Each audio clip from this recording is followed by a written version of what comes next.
Hey folks, MasakoX here, and hey, slightly different configuration. Nice. Now this discussion is also a little bit experimental, a little bit more ad hoc in terms of things. Instead of this being something formulated like a typical script for a typical video, I wanted to make a bonus video for this week, which was a little more off the cuff, and instead took a little time from my own wacky brain and how I feel about this character. If you like what I have to say, or wish to find out more about this one and other ideas that could have been in the world of Dragon Ball, do subscribe or like this video to help us with the algo. Thanks very much. So basically we're talking about Raditz, okay? But why are we doing this, Masako? And why are you implying that he might be in this upcoming movie based on the title of this video? Well, I'm not necessarily. This all stemmed from those Raditz leaks that came about a couple of weeks back. I mean, I fell for it a little bit, but ultimately, come on. But I chose not to talk about it at the time, mostly down to the fact that I really had nothing much else to say about it other than a smug reply or a smug and cheeky tweet. But then it got me thinking, and then it got other people thinking, and it's just not gone away since.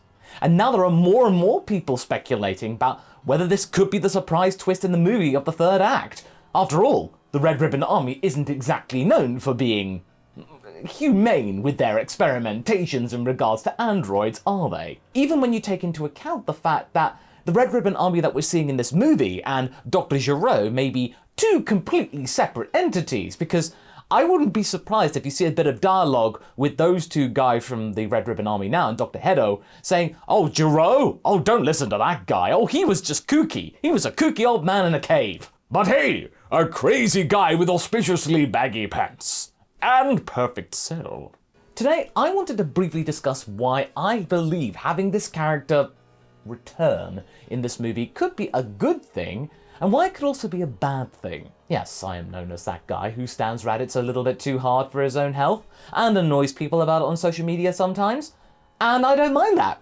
Somebody has to.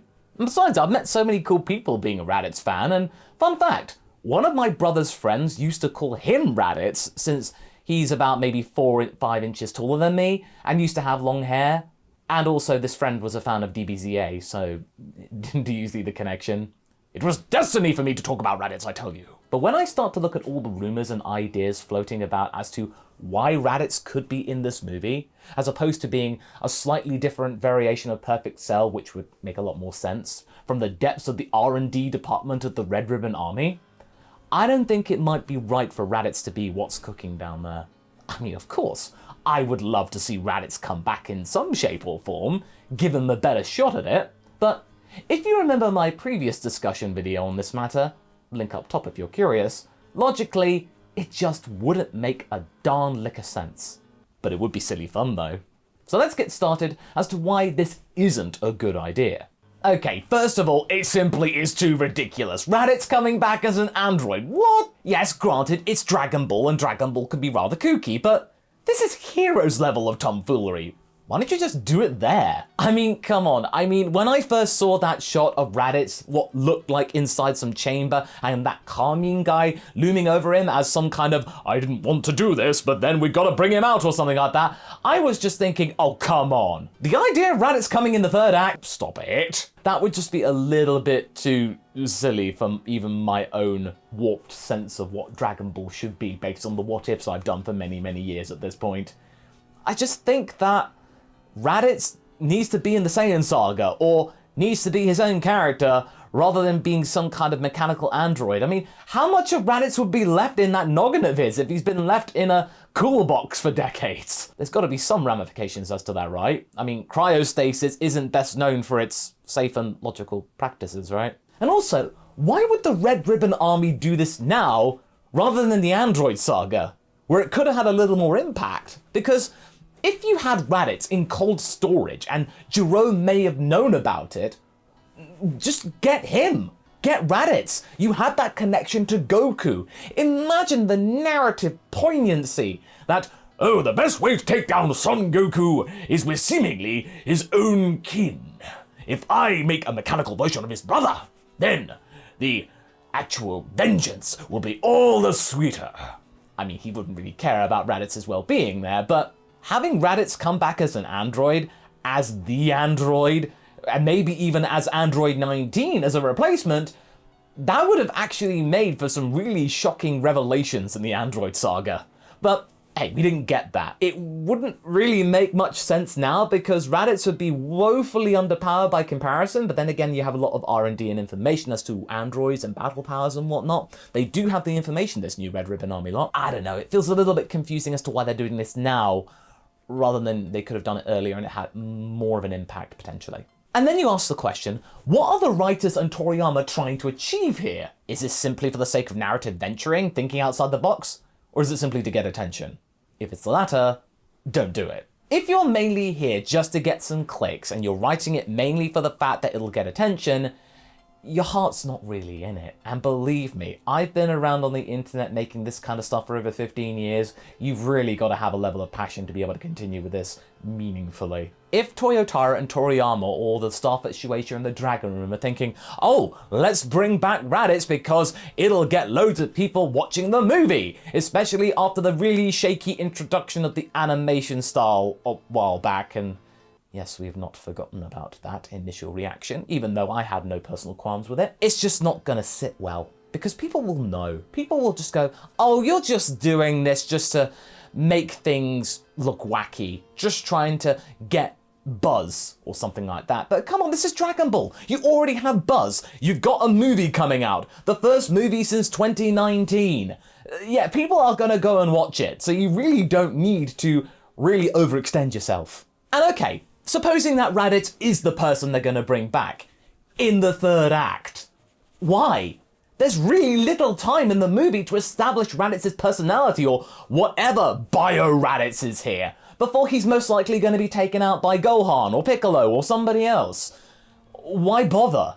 You only got maybe 20, 25, 30 minutes just to have him in there, maybe throw a few punches at Gohan, maybe throw a little bit of dialogue, but after that you then just take him out again. You then just get jokes by, he lasted even less time than he did originally in Z.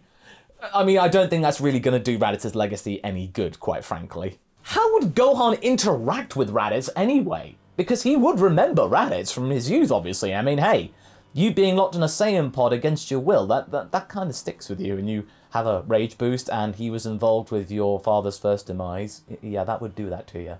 But it's just going to be a simple fight, or maybe a chance to reconnect. Maybe Gohan, as now a family man, wants to bond with Raditz, try and understand him. Maybe if Raditz's power isn't all that great, which I really can't understand as to why it would be weaker than Gamma 1 and 2 or something like that, unless there's fusion involved, because we have had android fusion before, but that's besides the point. What would you achieve? Could you get Gohan forgiving Raditz for all that he's done? Maybe having that moment, and then Dr. Hedo comes back in and overrides his command, and then beat, boop, crush, kill, destroy, and all that kind of stuff. I mean, that would be very sad and very emotional, but that would be very little, and I just don't feel like Gohan's the right person to connect. Most likely Goku. And really, we don't want Goku swooping in right now. And again, not enough time to really do anything meaningful. Also, I think having him in here is just going to cause more negative press than positive press. And if you really are going to do it, it has to be done right. Remember all the backlash that we had when we found out Frieza was going to be coming back for the Tournament of Power? They managed to do it right there. Otherwise, you're going to have a Boo falling asleep before the tournament thing happening to you. And this is a movie. There's very little to try and sugarcoat it. And I think most importantly, this could steal limelight from Gohan. And that's meant to be the point of the movie. This is Dragon Ball Superhero. This is meant to be twofold. Finding out Gohan's inner superhero, and Pan eventually becoming a superhero, perhaps in the future and fullness of time. If you have Raditz just rocking up here and go, hey guys, I've shown up now. Where's Gohan? No matter what you do with him, no matter if he's just going to get the W, the thing that people will be talking about in a few years' time is, oh, did you see that moment when Raditz came back? I didn't see that coming. Oh, Gohan? Yeah, he was cool too. Do you really want that? Because Gohan is really being pushed here. If you want that work all undone by just a gimmick that you have at the end of the movie, I'm sorry. That just doesn't make sense to me. Okay, so that's quite a few reasons why it might not be the best idea to use Raditz in this story. Quite frankly, it would make more sense just for this final assailant to be a Gamma Zero type thing, like an entity combining Gammas 1 and 2, whilst also using the initial cell research, perhaps, to make the ultimate red ribbon creation in regards to android technology. It does hark back to the past, but then also tries something new. Also, it would ideally serve the purpose for a final boss of a movie, as it can be taken down within 20 to 30 minutes by Gohan, or maybe Goku coming back in to help, or better yet, Gohan and Piccolo doing it together, with the Namekian's new shiny smooth skin mode. But okay, let's put our thinking caps back on and think about why this could be a good opportunity to bring Raditz back in a movie setting. Now remember, this is all for pure conjecture here, and I'm not saying this is going to happen. I'm just saying why this could be a good idea. First of all, like I said, it's only a movie. If you brought him back in the series, it could be a bit more problematic, but if you have this as a self-contained project where it doesn't really go anywhere and Raditz just goes off into space to try and find himself again, and he never really interacts in the series again, or if he's barely mentioned, then okay. You give Raditz some closure, he can then go and rediscover himself in the depths and coldness of space, far, far away from people for a long time. Yeah, you could have some kind of Dragon Ball space closure or something like that. I mean, that could work. And you remember that thing I said about negative press and positive press? Really, at the end of the day, all press is good press. Even if it does stoke anger, the internet is driven on anger and outrage. I mean, I think you all would know. I'm not going to be saying that everything on the internet is, oh, sunshine and rainbows. It's not. The videos that I've done where I've been really negative or harsh about something, that gets the most attention, and I don't want that. My first breakout video was Super Saiyan 3 and me calling it being silly. Yeah. Yeah, stoking emotion in people gets attention. And if you include Raditz in your movie, that's gonna get attention. And it's gonna stoke emotion, for better or worse. If Raditz can survive or switch sides, maybe he could be swayed to help Gohan and co. take out Gammas 1 and 2, or take down the Red Ribbon Army for good. Maybe it could lead to him sticking around perhaps, but at what cost exactly? You get Raditz on your team, congratulations. But are people gonna trust him?